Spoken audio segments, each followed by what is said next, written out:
And it's time for government to get out of the business of public health interventions. Good morning. Thanks for joining us for our briefing to address the next step in our COVID-19 response. We've entered a new season, and we have significant tools at our disposal, and it's time for government to get out of the business of public health interventions. COVID-19 is now a managed public health issue in our state. It's no longer a statewide public health crisis, and therefore my last COVID-19 executive order will expire tomorrow. Remaining actions will be simply to address lingering economic and regulatory issues. Above all else, Tennesseans have embraced the idea of personal responsibility and have allowed us to get in this state from a public health crisis to a managed health issue. For the first time since COVID-19, vaccine has become a reality. It has been made available to everyone who wants it in every single county in this state. Everyone who is over the age of 16 in Tennessee has had access to vaccine for almost a month, many for more weeks than that. Anyone can get a vaccine today, no appointment necessary. I got a vaccine. It's safe. It's the most effective way to manage our health, and more Tennesseans are doing that every day.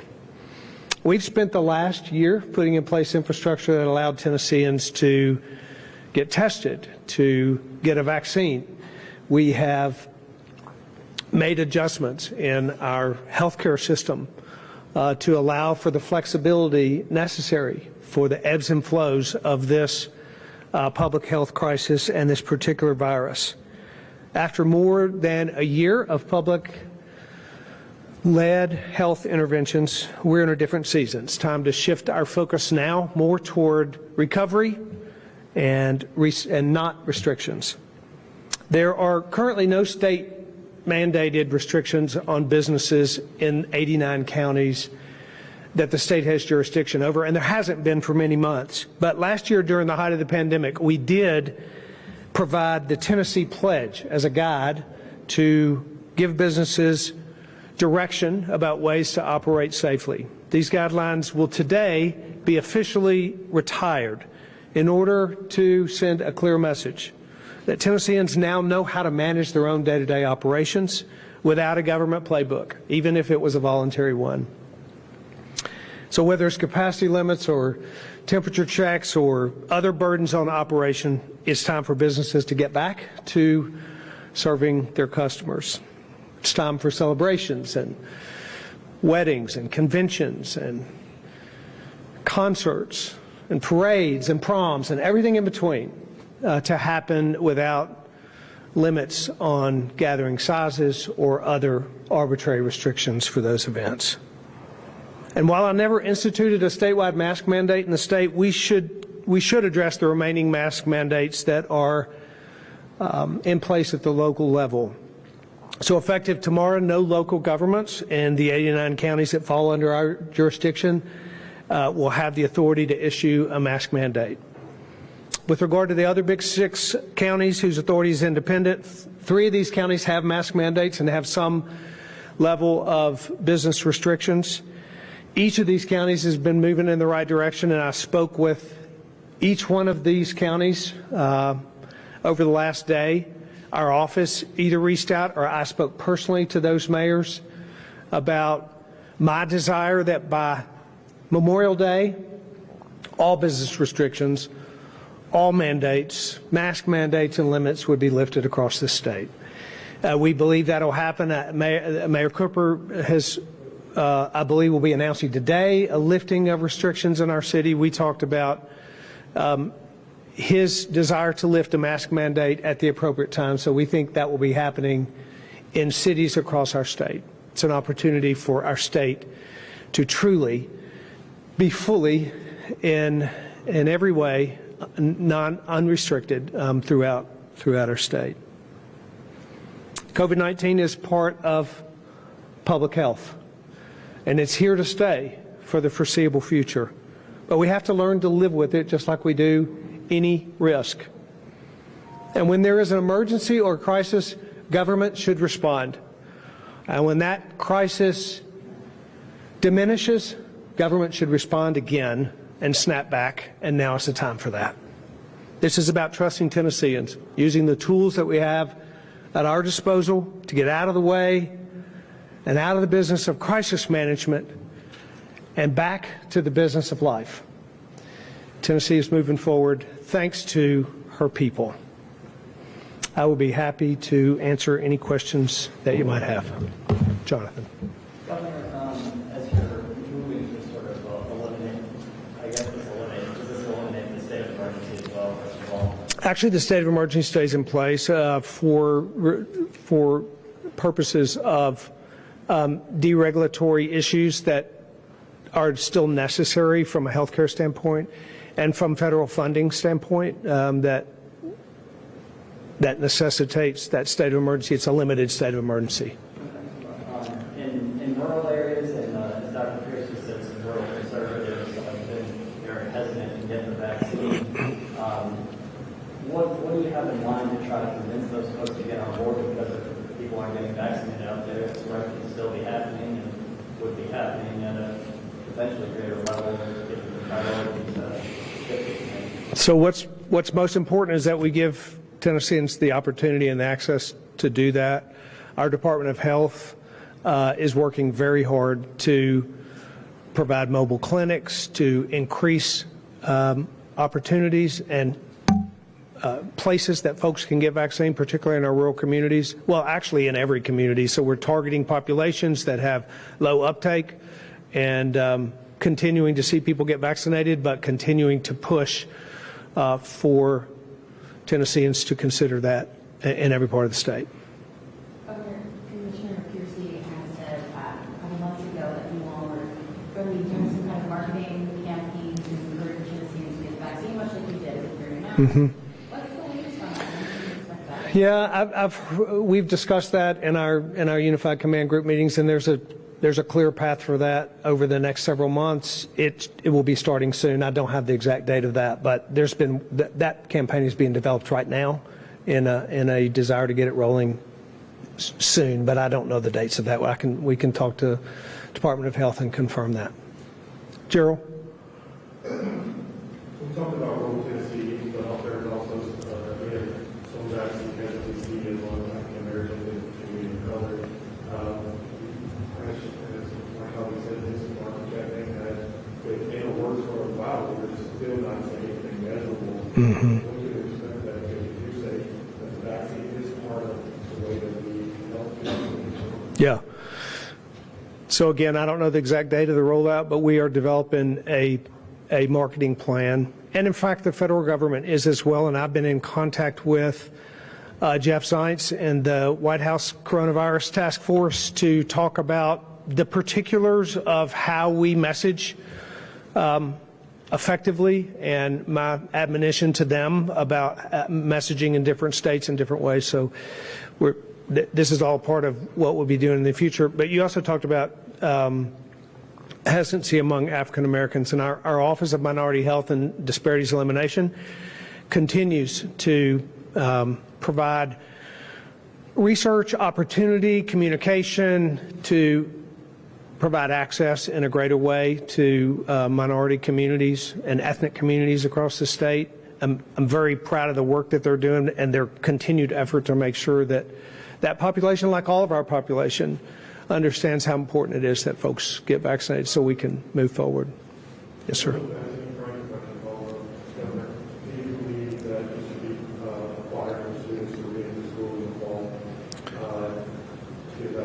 Yeah, I don't think we should be mandating vaccines that have only been approved as an emergency authorization. And I generally don't think mandating vaccines is a good idea in the first place. And I've said pretty clearly I don't want vaccine mandates, vaccine passports. This needs to be a personal choice for people, and we should keep it that way. Do you have a question? Yeah, thank you for asking. In Memphis, we said that we support the bill to require teachers to warn parents of community was mentioned. Would you support something like that that required Jews to be mentioned or black people to be mentioned? Do you see the moral issue there? What I see is that parents should have the last word about what their children learn in our public schools. Parents should decide, not the government, what their individual children should learn. And it's a parental choice educational bill, and that's the reason I'm supporting it. Yes. Hi, Governor. So you just said, the government has no business in, the issue of public health. But, similarly, there's a bill that's currently gaining momentum and it's currently waiting for a House vote. It would basically prohibit gender-affirming hormone treatments for minors. So I was wondering if you would like to support that bill, following this philosophy. Yeah, so that bill, like a lot of bills, as you say, hasn't passed yet. And as you know, the process is that these bills are amended, they change, they get through committee or not. And I don't read all the language of all 3,200 bills until they're actually closer to my desk. And I can comment on that when it's passed and is closer to my desk. So far, you have supported, a series of bills that advocates would say are having transgender children. This is part of the bills that we're focused on, and it is very close to your desk.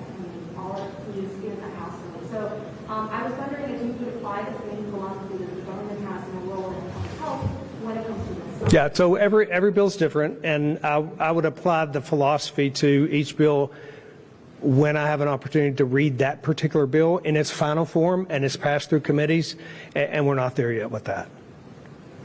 Yes, sir. Governor, two questions. The first one has to do with the EBT cards and the rollouts. I've heard some complaints that are being rolled out, people not receiving them yet. What's being done to make sure that's a smooth process?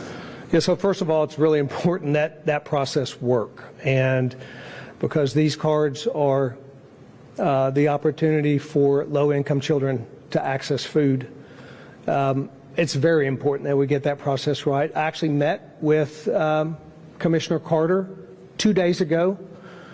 We talked in particular about this process and how it is that we can streamline it, make it better, make sure that kids get them. We have taken a number of different approaches to make sure kids get them, also eliminate fraud, make sure we don't send cards out to addresses that no longer are applicable. The primary strategy is to utilize schools, and we are working with our schools. We are advocating to our schools. We are encouraging our school districts to engage. Some of them have been incredible partners. Some have been slow to adapt. But if our school districts will partner with us in identifying the location of these kids and a strategy for getting those cards to them, then we believe that would be the best way forward. But we see it as a priority, and we're working on it. The second question is, you spoke personally with Mayor Cooper, I took it from your time. Right. You guys haven't always seen eye to eye when it comes to this pandemic or the school system, and I know you've had some choice words in the past. I take it things are a little smoother now between you and Mayor Cooper? Mayor Cooper and I talk on a regular basis about a number of issues. We've done recruitment trips together for ECD. We talk about issues, and that's right, we don't always agree, but certainly we understand that just because you don't agree with someone doesn't mean you can't work together. That's a principle that I think is somewhat been lost in our country, but I hope it's not lost in Tennessee, and it's certainly not in my relationship with and working together with our municipal mayors. Early on in this pandemic, you spent several $1 million of state resources on advertising to encourage people to wear masks. Why haven't you acted quite as quickly in terms of messaging about shots and spending money? Yeah, I think I've been asked about that twice, and the answer is that we are developing a serious campaign to encourage people to get vaccine, and I don't know the particular date that we roll that out, but it's very important to us. Before it was so quick before on the mask mandate, why this is weeks and weeks? Yeah, because right now is when the hesitancy wane begins the most, and it's the most important time to begin to remind folks that getting a vaccine really matters. And now that everyone has access, all across the state, and everyone's had an opportunity.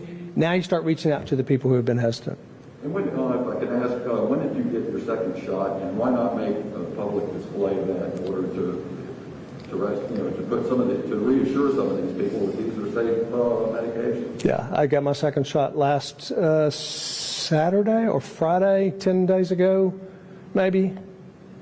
That's right. Why so quiet about it? It's a public decision, personal, private health decision, and that's what I did, and that's how I made it. But you're the governor of the state. That's right. And it's a personal, private decision, and that's how I did it. Yes, sir. Kyle. You may have said something about this, but you talked to Mayor Cooper about the mask mandates and what you're trying to do here with local control.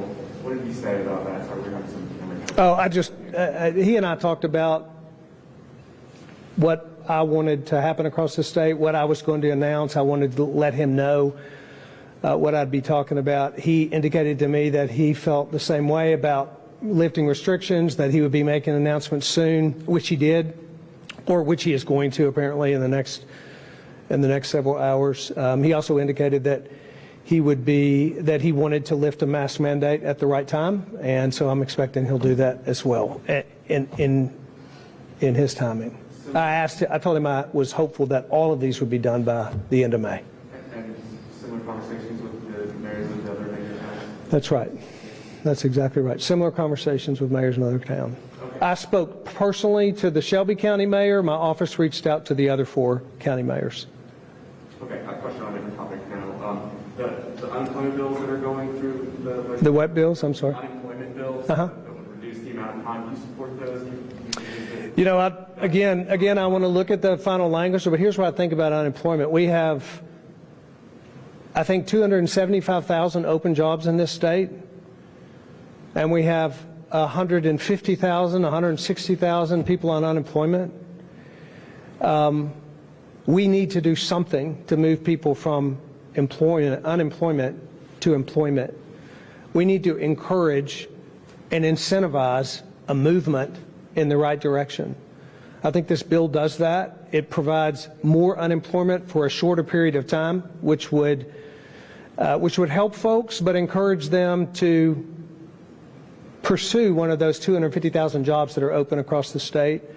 Again, I think the final language of that bill is not fully determined, but in concept, I do support it. Yes. There's one more question just in regards to that. There's a lot of people who work on traveling music tours here in Nashville, and I think a lot of the jobs that are out there don't really play to their strengths. What do you have to say to some of the people like that just don't basically their career edge? Yeah, I mean, we've got to work. We've got to. This is generalizations, right? So we have hundreds of thousands of jobs out there. We just need to figure out a way to appropriately connect the ones. And unemployment is there for those who need it, but we just need to make sure that system works to benefit folks in moving them into employment. And I think most folks would rather be in employment than they would in unemployment, but we need to incentivize that. Sam? Yeah, there's been some bills this year, relating to the judiciary, the bill that would have removed Ellen Cox-Lyle. Now the House and Senate have approved a statewide chancery-type court, and the House last night passed a bill that would basically allow every constitutional question to take effect, regardless of what the chancellor here in Davidson County says, until it gets to the Supreme Court. Do you sense a move here to kill an independent judiciary, and do you support that type of move? I think what is of concern across the country and including in Tennessee are activist judges who actually are trying to legislate from the bench. And I think that's the move that we're seeing here, is a desire to, in fact, have a independent judiciary that is not an activist judiciary. I think that would be my characterization of what's happening with these bills. So I'm not sure which ones are going to get through, but that's what's happening. So you feel like the judges or the chancellors who made those decisions were legislating from the bench? Well, you'd have to ask me about specific decisions and specific judges. You asked me about specifically what I thought why these bills are being passed in response to what. That's what I think they're in response to. I don't, which decision? She makes decisions all the time. I answered your question about broadly where we were going, and I think that's what's happening. Stephen, you have a question? This is the last question, by the way, if you have to. Stephen? Yeah, you said you want to pivot the state's role from responding to the disease to responding to the economic fallout. What will or does that look like? So could you repeat the question? Yeah, you said you wanted to pivot the state's role from responding to the disease to responding to the economic situation. What does that look like? So we want to respond to the virus. We just need to do so as a managed health situation through the Department of Health. COVID-19 is here, and it will be with us, and so we will respond to it from a public health standpoint. We want to continue to do that. We just won't respond to it as if it were a public health crisis.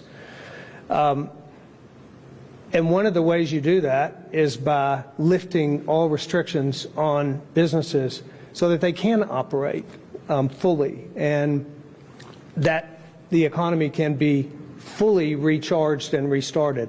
That's a response to economics instead of a response to a public health crisis. But we also are utilizing our economic recovery group to work with businesses across the state and business groups across the state to see how it is that we can strengthen our economy. Working with the businesses in Nashville, the industries in Nashville, the bureaus in Nashville that work with conventions to determine ways that we can incentivize, whether it's through advertising, Department of Tourism, economic and community development, how we can focus on economic recovery in our state. And shift our focus away from health crisis and let it simply be a health management issue. Thank you all very much.